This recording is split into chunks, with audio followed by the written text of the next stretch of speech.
Hey there.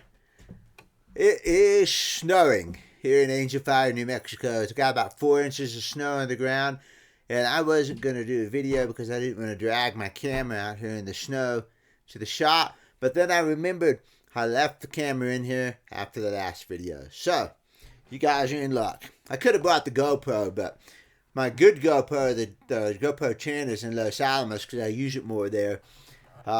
Anyway, we have a camera. So we're going to take a look at some of the guitars that I did in the 6-guitar triage. We're not going to do them all, but we're going to look at a couple of them here that I have made progress on.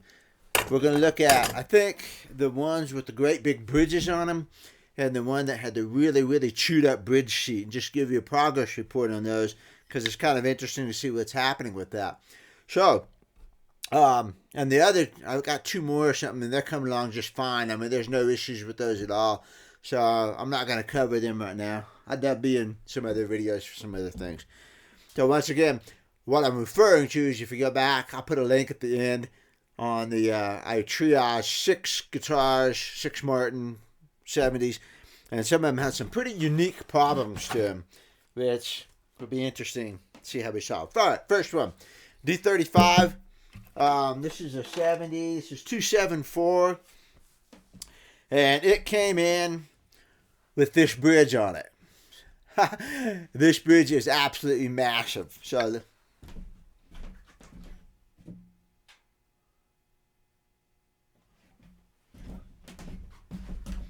I gotta zoom in a little bit. We can see this a little bit better. This is the bridge that came on it. This is maybe the worst replacement bridge I have ever seen in 25 years of doing this. It has absolutely no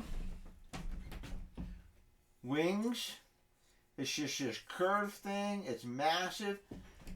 And there's no compensation on the saddle slot, so it's not at an angle.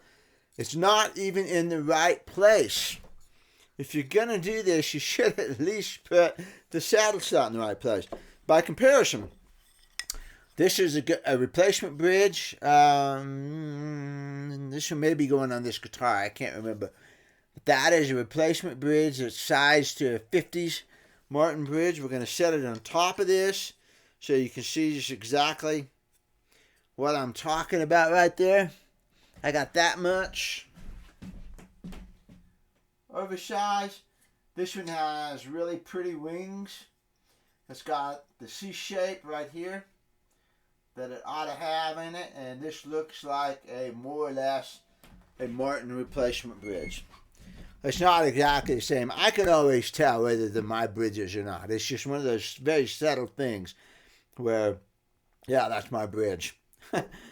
Okay, so fortunately, this bridge came off really, really nice. Here's what the scar looks like on it. Also, fortunately, I found this to be very interesting, but all of the excess space here is in front of where the bridge should go. So in other words, I've already measured this and everything, but this bridge is going to go right here, like that. So there's very little exposed area on the back of this. I'll move this up closer, but I want you to see this. All of the excess material is on the front here. And look how clean it actually is. So, this is actually going to clean up pretty good. There's going to be a scar, no question.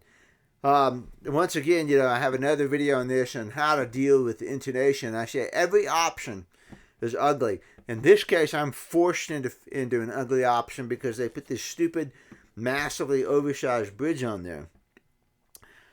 But fortunately for us, the scar is going to be up into here, and the reason that's a good thing is because it's going to be under the strings. And your eye does not pick up that kind of scar as much as it does when it's back here on the belly of the guitar where it's exposed, and there it is. When it's under the strings kind of hide it, and it looks more like a shadow to the bridge, and it's just a lot better looking option. And I'm going to really take my time on this, see how good of a finish I can get on that, see how good I can get it. So I'm going to bring this up to the camera, and let's take a look at it up close, okay? I'm gonna have to do this. I'm gonna do this up here. I don't want to drop the guitar. So here's our scar. And this is gonna go on right about right there. A little bit of finish showing down at the back, but that's not bad. And there's our finish right there. And you can see how clean it is. There's no stain underneath there, which is really, really nice. Because if you get a black ebony stain on there, it's hard to clean up. It's impossible. You know, you've got to use some sort of chemical or something, and I just don't like to do that. This one's really pretty. I think this is going to be good. We're going to be surprised. Pleasantly surprised. All right. When I took the clamps off, I had a loose X brace over here. So this guitar does not have a bridge plate in it yet. I wanted to clean that. I wanted to clamp that X brace down. This is going to get a bridge plate this afternoon. And I believe, I've got to check my list, but I believe it's going to get a hot rosewood bridge plate, so to speak. Amazon, Southeast Asian rosewood, Honduran rosewood, any of those have subtle flavors onto them.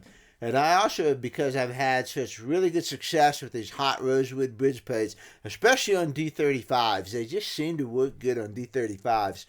They bring out the natural bass in a D35, but they clear it up really good. Go back and watch some of my recent videos on D35s that have had this process, and I have just been really pleased with the way those hot rosewood bridge plates are going. Luthier's Mercantile is going out of business, and they had a great sale, and I ordered 20 Southeast Asian rosewood bridge plates, which are probably my favorite overall, you know. When I use the bridge plates for those, I'm actually not using a bridge plate material, I'm using a head plate material, and it works really good. You just want to be sure to flex it a little bit, make sure there's no cracks in there. And I've had a couple of them split, you know, obvious grain line, because a head plate's a little bit different requirements.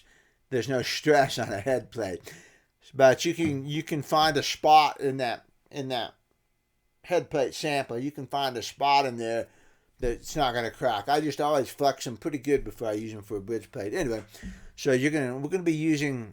It was a good opportunity to grab a quantity of hot rosewood bridge plates before Luthier's Mercantile went out of business. So.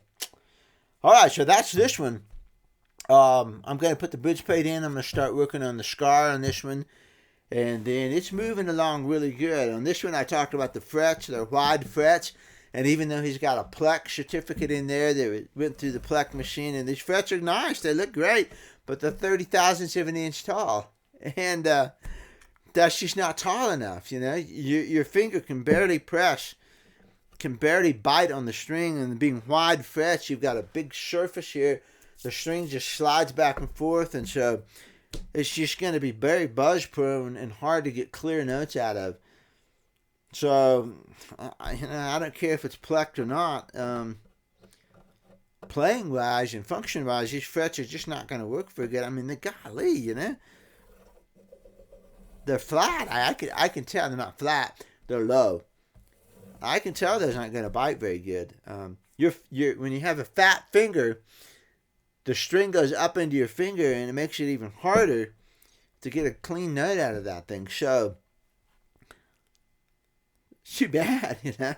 Spend money on getting it plecked, and I don't know if the pleck machine doesn't tell you that they're too low, or if other people have different standards than me, or what the deal is. But by the time I put new Evo fret wire in here, that's going to be almost 45 thousandths of an inch. The wire is 40 thousandths of an inch, and it always sits up just a little bit, so that when you put the calipers on it, you're going to end up with about a 45 or something like that, you know. That's a lot, you know. 45 versus 30. 50% higher. And then that's not a high fret. I mean, that's not even a 50 thousandths or a 55 thousandths of an inch fret, which is too high for me. I don't like the feel of that. If you do a lot of bending, tall frets are fantastic for that, because you can really get your finger into there and you can bend it. But it's a D35. I know people bend on D35s, but I don't. And 43 is good enough. However, on an electric guitar, or a guitar like this with light gauge strings where you did a lot of bending, 55 thousandths of an inch, something like that. Really get your finger on that, and you can get a lot of bite. You can even do a vibrato straight down on the fret, you know, which is one reason why I don't like them, because you, on an acoustic guitar that I'm flat picking on, because you need to have, you don't want to overpress and make your tone, your notes go out. And finally, I like to feel, I'm used to just barely feeling the fretboard under my fingertip. So when I'm playing on a tall fret, it's like playing on air, and my brain doesn't tell my finger to stop pushing, and I just don't like the feel of them on a flat picking acoustic guitar. If you use your guitar for other purposes, like acoustic blues where you are doing bending, you might like taller frets, but on this guitar, 43,000 is going to be plenty. So I have no idea whether it needs an Equichet yet or not. I think I'm putting a Grenadille bridge on it. I can't remember. I'll find that out. It doesn't matter if it's going to be that size. So let's get the next guitar. Victim number 2. This one is a D41. Yeah, D41. I love D41s. You know, I feel like they have about the right amount of abalone inlay on here. They don't have it coming down here like a 45 or a 42 would have. But you get that look. It's reasonable. And this one is 293. 293. So it, again, is an early 70s. It had this big bridge on it, which is not that bad. But again, the wings are terrible on this thing. It just looks terrible. It's got a 1/4 of an inch slot in here with not enough compensation. Let's look at this before I leave. See those score marks?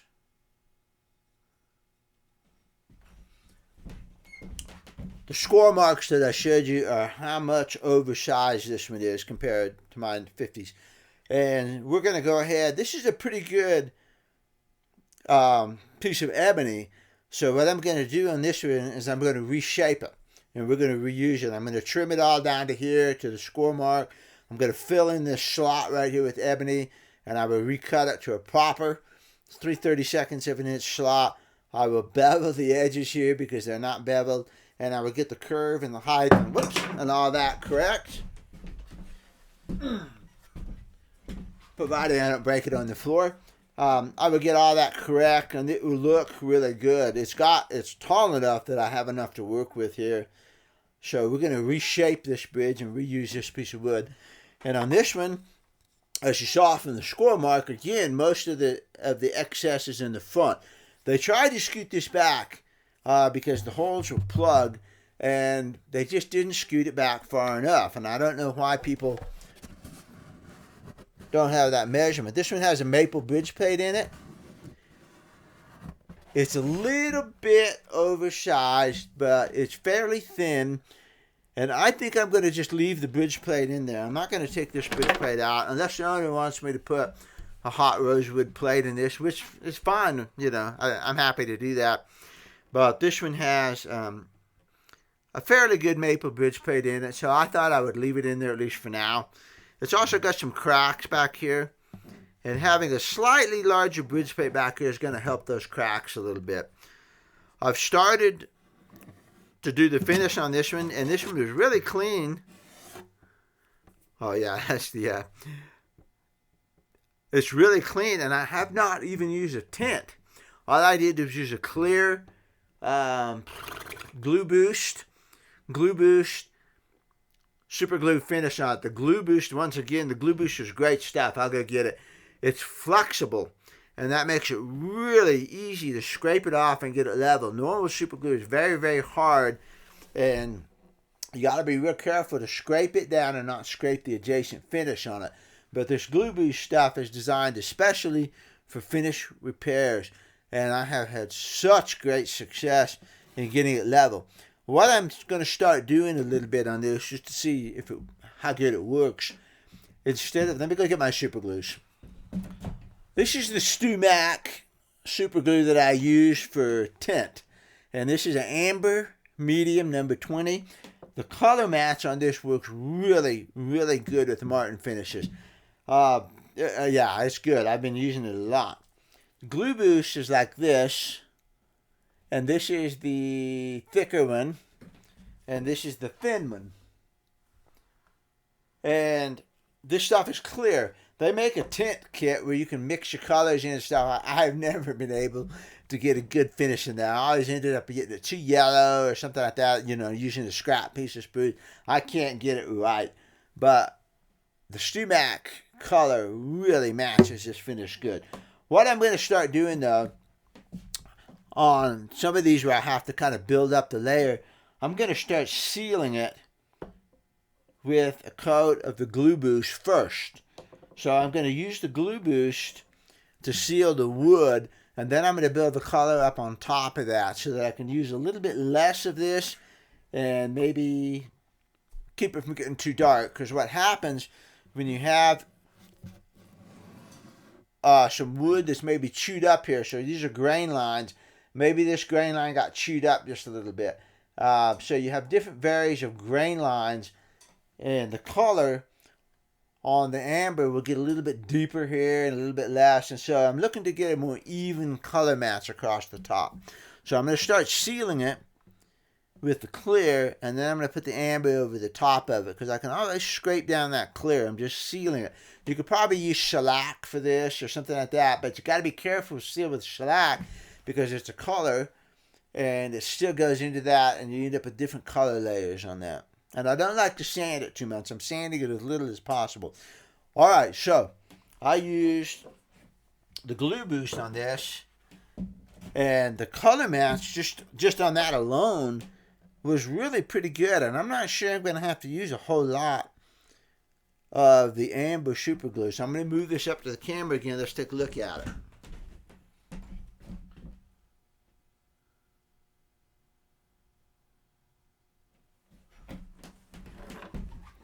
That's actually a very good look, So here's our 50 size bridge again. This is going to go on here. And it's going to look like that, more or less. And we got a pretty good match on that. Let's move up. Take a look at it.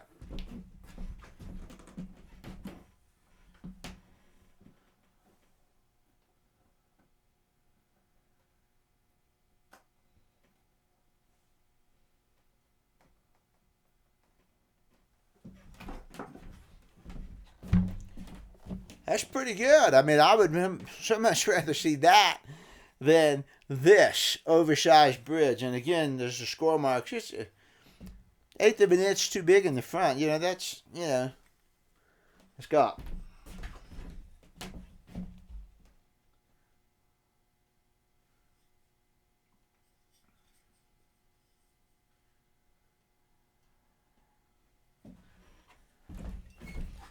This is just an ugly looking bridge on a very nice looking guitar.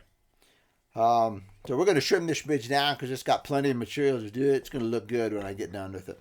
I won't be, again, unless the owner says, yeah, you need to do this. This is still going to have the 2 1/8 of an inch spacing, which is fine. And I believe we're probably going to stick with 2 1/8 of an inch on the other one too, but I'll clarify all this stuff. But the main deal on this is that I got rid of those big, massive, ugly bridges. Wasn't quite so bad on the D41, but it wasn't real pretty either. And I'll make a decision about the bridge plate more, but I decided to leave it in there. I actually wetted it, got it ready to come out, and I got to looking at it and said, it's not that bad. It's barely bigger than I would make. And given the risk of removing a bridge plate, because that is the single most risky thing that I do, I said, let's just leave the maple bridge plate in this one. Because why make these two guitars the same? Same guy owns both of these guitars. So he's going to have a D35 over there with a hot rosewood bridge plate. Some other things. And then we'll leave this one maple with the ebony bridge plate. We'll scallop it, I'm sure. So they'll be different from each other. Which, why have two guitars that are the same, So, a little bit of water in there. Alright, so this one's moving along nice. I'm very pleased with how clean both of those bridges came off. I really heated them and took my time on them, and because I didn't want to rip a lot of wood up on that, and they came off real clean. I was very happy about that. So This one is D28 328, whatever. 32 less than 10, 326, 328, something like that. It's cold. The side of this body is cold. Sticking my hand in there. The other two have been sitting out all night, and the room is warm. And this one's been in the case over in the corner. Boy, I can feel the chill inside that body. Interesting. It won't hurt her, just warming up slowly and everything. Anyway, this is the guitar that had the really, really chewed up bridge sheet. And go back and watch that video, and you can see me pushing down on the top, and I'm just, man, this thing is soft. And I needed to put a spruce plate in there. I have a picture of the spruce plate that I put in there. I beveled the edges off real smooth. So it has a spruce plate that goes really about the size of the stock 70s bridge plate. It's not that big. Maybe I'll stick my camera inside there. Yeah, I think I can do it. I got my phone. I'll stick my camera inside there, and we'll take a picture of it, and I'll throw it on this video here, like right now, okay? All right, but watch the top now that I put that plate in there. I'm going to push down on it here. I'm going to move up close to the camera where you can see this a little bit better. Watch that top and see how much better it is now.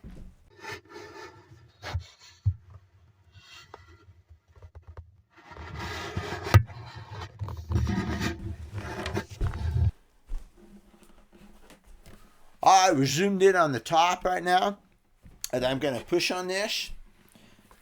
Let's get it over here. Ready?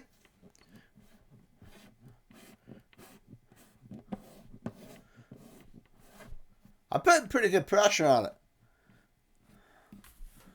You can see it flex a little bit right here, which is good. You got to have some kind of flex on this, you know. But what I'm looking for is a comparison between this stiffness and this stiffness. So previously I would do this, and man, it would just boom. It would really go down a lot. It was scary. And now it's so much more consistent and stiffer back here, which it should be, because this is, you know, closer to here. This is the weakest spot on the guitar right there. And that is so much nicer. It's so much flatter here, going across here. What I got to decide now, let me raise that camera. All right, what I got to decide now is what I'm going to do about the chewed up area here. I glued down all the little loose pieces, and they're pretty good. But this is still weak because that wood is compromised in there. So what I'm really thinking about doing here is going ahead and routing out where I have this pencil mark here, and go ahead and put a new piece of spruce in there. And what will happen then is the edges right here on the wings are going to be the original spruce. So the bridge will get glued down there, and it will be stuck to the original spruce, which is in pretty good shape. It's only chewed up right here at the pinholes. So this is pretty good shape. And then it's going to have a nice fresh surface right here. This is all going to be one piece of spruce that's glued to the new spruce bridge plate. So you're going to have, it's not a bridge plate, support, okay? I don't have a bridge plate in this yet. I'm going to put one in there. But I'm going to have a spruce to spruce junction, which is pretty strong, especially when I use fish glue on it. You know, you can spruce to spruce. I mean, it almost welds together because it's the same it's the same wood. So if I route that out and inlay a new piece of spruce, and what I'll do is I'll try to bevel the edges as best as I can here, so that I have the top beveled, and then the new, let's get this right, and then the new, I can't bend my fingers like that. It's got to look like this. So you will have a beveled surface rather than a butt joint, which will cause a stress riser, which can pop, okay? So in other words, let's look at these two pieces of spruce. If I glued this together like this, then you're going to have a stress riser right here. You've got a ledge here. But if I bevel the edges together so that I bevel this edge down and then bevel this edge down and mold the two bevels together like that more. I can't make my fingers do that. Let's see, like this. Like that, okay? You've got a smooth feathered surface in there. So my whole point on here, I'm trying to prevent stress rising right here and right here. The edges aren't going to be so important, but the back and the front are going to be pretty important to blend those in together. I'm going to have this entire piece of spruce, this whole width right here, glued to the spruce plate underneath, and that's going to make a very, very strong connection. So if I were to cut, for instance, if I were to cut the entire piece out right here and inlay a piece of spruce in there, you would end up relying totally on the spruce, on the glue joint between the two pieces of spruce. But by keeping the original wood right here and the original wood right here, and as much as I can up front and back, which I'm not going to worry about, I've got the bridge glued to the original spruce, so that gives us half of our strength. And then this whole plate is going to be glued to a piece of spruce and give us a nice flat surface right up here. And that's going to be a pretty strong connection. I feel super comfortable about doing that. And I'm almost certain that's what I'm going to do right here, because I would so much rather have a nice solid piece of spruce across here than deal with all of these ripped up little feathers. And I still have a pretty good sizable gap right on here. And this one, I'm missing a piece of spruce. All this is torn up right here. It's feathered. Let's bring that in even closer. Camera will focus on this, which it may not. Anyways, this whole edge right here is torn up and feathered. I'm not real super confident in that holding. I would really much rather replace that with a nice solid piece of spruce, and that's what I'm going to do. Okay, let's back up a little bit. Alright, there's another option for repairing this kind of thing that's a really, really good option, and one of you guys suggested it, and that is what you do is you basically take a double thick piece of spruce. So imagine that this is a single piece of spruce rather than two pieces stuck together. And what you do then is you make your plate, your reinforcement under here, and then you route out the actual patch that you want sticking up. So this patch I want sticking up here, you actually route it in here so that what you have is a stepped plate. And that way, your reinforcement section in there is actually still part of the same spruce that's underneath. That's a really good way to do it, and I almost did it that way, except I wanted to consider how bad this might be. And I wanted to see how much I could get away with. And so, you know, I think I made a good decision there. I think that was the right decision. I think it's a fair enough decision. Because now I can see how good the edges are and how good the back is. And now I can route this out. And like I said, that's a pretty good glue surface here. That's a pretty big glue surface here for my reinforcement patch to go onto the other piece of spruce. I mean, you've got to trust the glue at some point, because remember, your whole bridge is glued to the top, you know. So, you know, I think I'm okay with that. And that's what we're going to do on this guitar. I'm certain. I'm going to route this out, get that piece of spruce in there, and I'm going to level everything up, get it nice and smooth and level. I've got enough wood to level this out here, make it nice and pretty. And then we're going to glue the bridge down on that. This one also has to get scooted back. And that's ugly. I mean, you can see what I'm talking about here, about the ugliness of that. The ebony stained it and everything. I've got to lay the yardstick and the ruler on this to be sure of where this is going to go, but it's going to have to go back here. Right there. And we're going to have a super dark and ugly scar up on the front. But it'll be better than this because I haven't done any sanding yet. I want to be careful to put my new spruce back a little bit from the edge that I'm going to sand so that I don't end up with this white piece of spruce sitting on the front of that. You know what I mean? And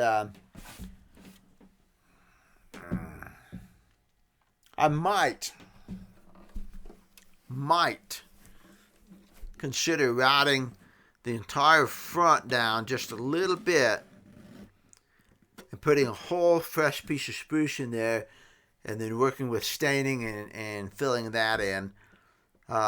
It'd be consistent. The only problem is, you think that, oh, that's a great idea, but the only problem is that this new piece of spruce is going to be so much lighter colored than the rest of the top that you might not get a good color match. So it's better to work with the original color of spruce, and the grain lines aren't going to match up.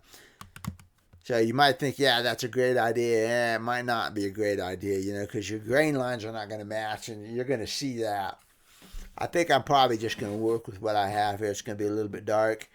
Like I said, I have not even begun to sand on this yet. And so when I sand it out a little bit and clean it up, I think it's going to look a lot better than it does right now. So, but I'm very, very happy about the spruce plate that I have underneath here.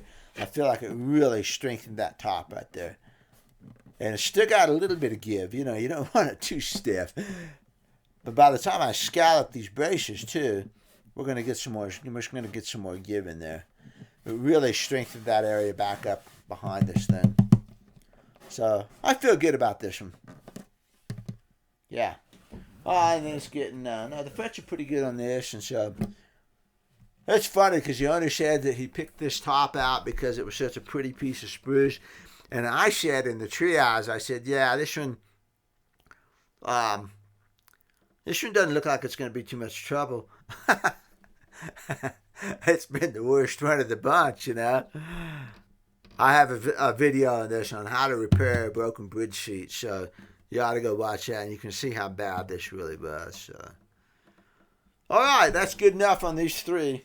I've got a fourth one over here, but it's pretty straightforward. I'll get it out. We'll just take a quick look at it, just so you can see it. This is D35 344. Let's see, D35. This is the one with the light pepper sprinkled back. That's my favorite Indian rosewood. It's distinctive looking. It's funny, I've got two D35s from the same year, and one of them is super dark rosewood. How'd that fit in those out of this? It's really dark rosewood, and this is all light colored pepper sprinkled wood. I don't know that it makes a difference in the sound or anything like that, but I like the looks of that pepper sprinkled because it phased out in the late 70s, and they went to the darker rosewood. So it's just unique, to get that light colored pepper sprinkled Indian rosewood has to come from the early mid 70s. Okay, so this one I got to do is frets. I got to do some things like that. This one got Granadillo bridge. It's Granadillo. It's not rosewood. It's Granadillo bridge, 2 1/4 inch spacing, hot rosewood. Scooted it back, and I'm getting ready to cut the saddle slot in this one. This repair is a little worse than average. It was really dark under here and really chewed up, but I got it level. I got it nice, and it's not too bad. It's 1/8 of an inch at most. And it's kind of hidden up under there. Top's already got some dark spots in. I think it looks pretty decent. But this is one of the ones that's a little bit darker. And this is what I'm talking about. What I'm trying to get. I'm trying to get the